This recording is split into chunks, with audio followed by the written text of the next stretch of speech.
Hello, this is Dr. Drew Taft of Foot and Ankle Associates of Southern New Hampshire, and this is a fast foot fact. This will be the first of a series in regards to ingrown toenails. This month we'll be discussing ingrown toenails, and to start off, we're going to discuss what an ingrown toenail is. Now, if you've never had an ingrown toenail, then, well, you're lucky.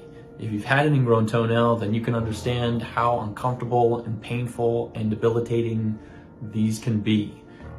For something so small, it can be pretty debilitating, like I said. But really what an ingrown toenail is exactly what it sounds like. It's a part of your toenail that's actually growing or pushing down into the side of the toe. And that constant impingement and pressure is what ultimately is causing all the pain. But there are a couple of reasons why this happens. Sometimes it can be trauma.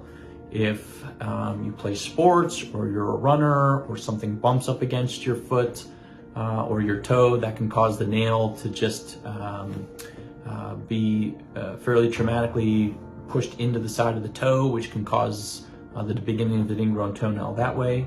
Sometimes it can be shoe gear, depending on how your shoes fit. If they're too narrow, if they're too shallow, if they're too short, then that can cause a fairly constant repetitive pressure of the toenail onto the side of the toe, which can also cause the pain and the discomfort. Sometimes it can be how you cut your toenail. If you cut them in a certain way, if they're too short, if you cut that back on too much of a corner, if you leave them too long. Sometimes there's no right or wrong way how to cut the toenail. It just happened to cut it in a way where it caused the nail to drive into the skin. But what are your symptoms?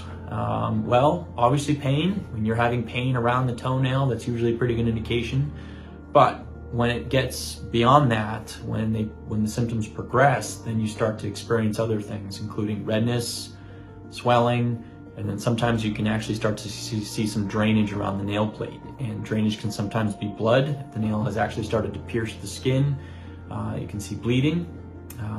If it progresses and it gets pretty substantial, you can actually start to see some purulence, which is an indication, or some pus, which is an indication of it now being infected. All right. So we've discussed a couple things in regards to definition, causes, and symptoms.